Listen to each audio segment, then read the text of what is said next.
Alors que se déroulent en ce moment les journées nationales de la macula avec des dépistages gratuits, rencontre avec Martine, une grenobloise retraitée, et Mélanie, une institutrice de locomotion qui va lui donner quelques trucs pour apprendre à vivre avec sa basse vision.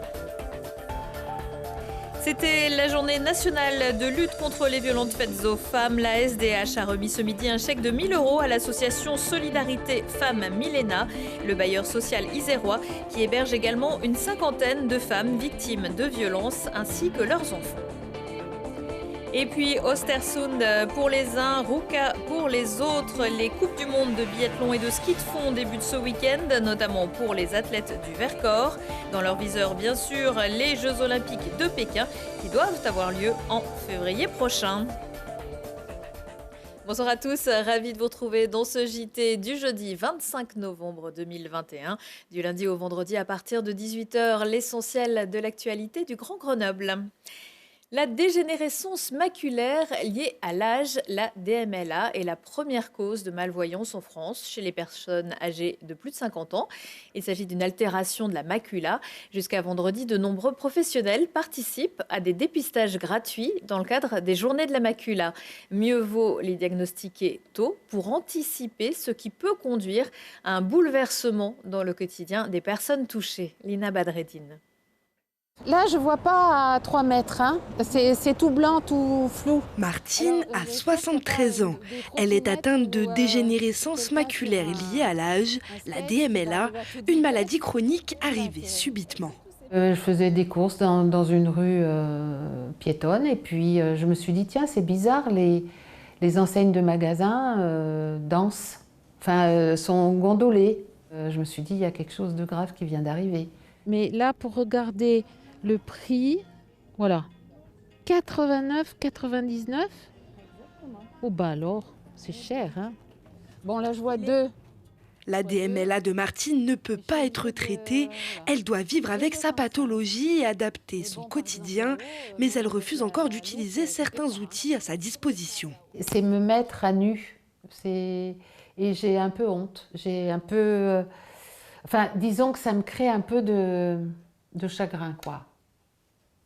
Tant que je peux faire comme si je voyais, je sens que moralement, ça m'aide. Alors, si vous appuyez... Bouge piéton. J'entends. Voilà. Bouge piéton. Donc, je ne traverse pas. Là, je ne le vois plus du tout. Et sinon, je tourne un peu à droite ou un peu à gauche ou en bas et je le vois. Mais de face, là, je ne le vois plus. Dès qu'on voit, on veut regarder une personne, le visage devient un peu plus flou. Mais quand on regarde légèrement à côté, le visage devient clair. Donc, on a vraiment cette impression de ne plus regarder exactement ce qu'on veut voir, on regarde juste à côté pour que ça soit bien net. Donc, je fais vraiment par cœur. Au-delà des outils technologiques à sa disposition, Martine a ses petites combines. Les petites astuces, c'est de mettre une couleur blanche sur le noir pour repérer les graduations de température. Parce que si c'était tout noir, il faudrait vraiment que je touche avec les doigts pour savoir où je mets le bouton. Aujourd'hui, le plus handicapant, c'est la lecture, parce que même au niveau de plus de conduite, et puis au niveau de tout ce qui est panneaux, d'indications, direction. Cette maladie concerne environ 8% des Français, 10% des 65-75 ans et 25 à 30% des plus de 75 ans sont touchés. Une question abordée récemment dans notre magazine Santé et Innovation, un check-up avec sur le plateau plusieurs spécialistes. Vous pourrez la retrouver en replay sur notre site télégrenoble.net. Les urgences de Voiron, de nouveau ouvertes à plein régime depuis la nuit dernière. Les admissions sont de nouveau possibles entre 20h et 8h, sauf pour la nuit du dimanche 28 novembre, où, sauf exception, de nouveaux patients ne seront pas admis. La structure avait dû prendre des mesures de fermeture nocturne temporaire il y a 10 jours, faute de soignants et médecins suffisants. Un nouveau point sera fait dans le courant de la semaine prochaine. Le plan blanc pour redéployer les effectifs a été lancé le 5 novembre. Dans tous les cas, avant de se rendre aux urgences, le message reste d'appeler le 15. Le 36 39 19, c'est le numéro national pour les femmes victimes de violences. Ce 25 novembre, c'est la journée de lutte contre les violences faites aux femmes. Beaucoup de structures se mobilisent tout au long de l'année, notamment Solidarité Femmes Milena qui accueille, écoute, héberge et accompagne les femmes violentées. Elle a besoin de vos dons et aujourd'hui, c'est un bailleur social qui a remis à ses représentants un chèque de 1 000 €. Nous avons à la fois une mission d'hébergement, sur de l'hébergement d'urgence et aussi de l'hébergement à plus long terme qu'on appelle d'insertion. Nous accueillons 170 femmes et enfants sur nos 71 logements qui sont du coup sur l'ensemble de l'agglomération grenobloise. C'est déjà une mise à l'abri, une mise en sécurité bien sûr pour ces femmes qui en ont besoin et puis tout un accompagnement social pour les aider dans des réouvertures de droits, dans du coup, différentes démarches juridiques, d'insertion, de réinsertion, d'inscription des enfants à l'école, etc. Les salariés de la SDH ont participé à l'Urban Cross et donc chaque kilomètre parcouru correspondait à 5 € versés. Donc la SDH, au travers effectivement de ses collaborateurs, ont parcouru 135 km.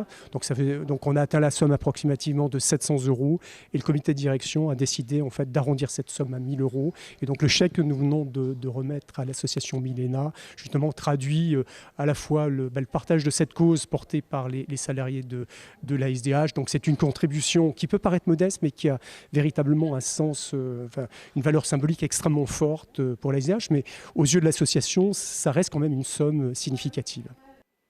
Et la ville de Grenoble lance une campagne contre le harcèlement de rue et illumine le Palais des Sports en orange ce jeudi soir. La métropole va aussi déployer le violentomètre sur 100 000 sacs à pain dans 80 boulangeries de l'agglomération. La solidarité également en faveur des plus démunis. La Banque alimentaire organise sa grande collecte vendredi, samedi et dans certains commerces dimanche. En Isère, 3500 bénévoles viendront à votre rencontre dans 130 commerces. L'objectif, c'est de récolter 100 tonnes de produits, soit l'équivalent de 400 000 repas. Alors n'oubliez pas dans votre caddie de rajouter des conserves de légumes verts, de poissons, des lentilles, du riz, mais aussi des produits d'hygiène qui seront ensuite stockés au dépôt de Sassenage avant distribution. Faire ses courses le week-end, c'est parfois du sport, mais le sport sur les terrains avec des pros, c'est dans l'agenda préparé par Arthur Glory. Amis supporters, ce week-end sera l'occasion d'aller supporter nos grosses écuries. Vendredi, les brûleurs de loups recevront Cergy-Pontoise. Les Grenoblois sont premiers mais restent sur une défaite à Bordeaux, alors que Cergy, 9 points derrière, sont sur une série de 4 victoires d'affilée. Ce sera donc un match serré à Pôle Sud, coup d'envoi vendredi à 20h15. Il faudra leur faire un choix entre hockey et rugby car le FCG accueillera le RC Narbonnais. Les Isérois mal en point sont 12e de Pro D2 avec seulement 3 matchs remportés. Battus à Carcassonne le week-end dernier, ce match à domicile sera l'occasion de faire le plein de confiance contre des Narbonnais derniers. Coup d'envoi à 19h30 au Stade des Alpes. Enfin, pour finir ce week-end sport, ce sera le retour de la Coupe de France samedi. Le GF38 se déplacera sur le terrain des amateurs d'Andrézieux-Boutéon. Après s'être qualifié contre Saint-Cyr, les Isérois ne devront pas décevoir. Coup d'envoi samedi à 17h. Le GF38 qui jouera sans son gardien, capitaine Brice Maubleu, sous le coup d'une suspension après le match contre Valenciennes, mais qui sera de retour en championnat le 3 décembre. Mais cette fin de semaine, c'est aussi le coup d'envoi de la Coupe du Monde de biathlon et de la Coupe du Monde de ski de fond, avec en ligne de mire les Jeux Olympiques de Pékin. Le massif du Vercors regorge de champions prêts à en découdre. Lucille Dailly les avait rencontrés dans leur jardin, quand on pouvait encore rester en t-shirt. Le Vercors profite des dernières douceurs d'un soleil qui brille déjà timidement. Alors les sourires détendent les visages. Mais à l'heure où les athlètes se présentent joyeusement au public, les esprits sont bel et bien tournés vers la saison olympique qui s'annonce. Et si les objectifs des meilleurs fondeurs et biathlètes prennent du relief, le flou limite encore la visibilité vers les Jeux de Pékin. La seule inconnue pour l'instant, c'est le site. On n'y a pas mis les pieds. On ne sait pas à quoi ressemble la piste, on ne sait pas à quoi ressemble le pâtir. On n'a pas d'infos, très peu d'infos en tout cas sur l'aérologie et la météo. Donc voilà, on s'entraîne avec les infos qu'on a. qu'on essaye de ne pas divulguer parce que peut-être certains ne les ont pas. Donc voilà, on s'entraîne avec ça et en espérant que ça nous donnera peut-être un petit avantage par rapport aux autres. Car ces connaissances peuvent changer bien des techniques d'entraînement quand on pose une médaille sur la cible des Jeux. Émilien Jacquelin, lui, en vise plusieurs et en or. Mais un accident de vélo a perturbé la préparation estivale du Villardien, triple champion du monde. Avec une main fracturée, il ne baisse pas les bras, au contraire. J'ai vraiment l'impression que cette blessure m'amène vraiment beaucoup plus de motivation. Ça relance toute ma créativité, j'ai envie de dire. Je parle comme un artiste, mais c'est comme ça que je vois mon sport. Pour moi, c'est une manière de m'exprimer.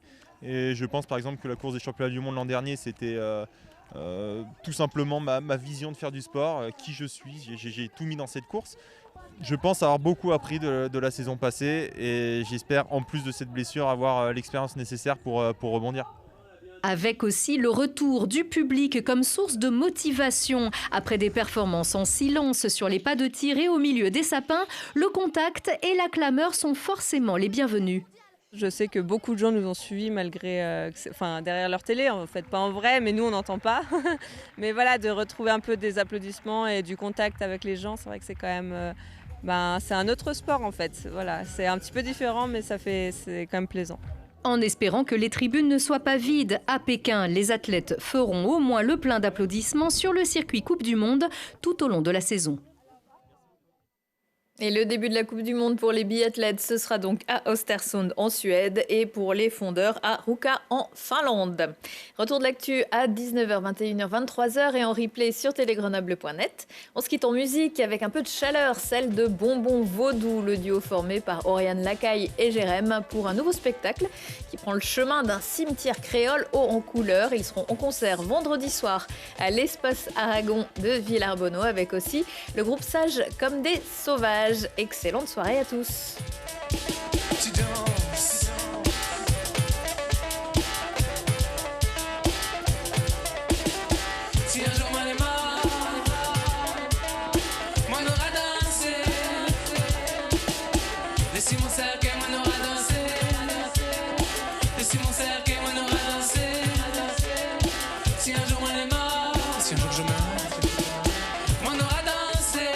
Moi je vais danser.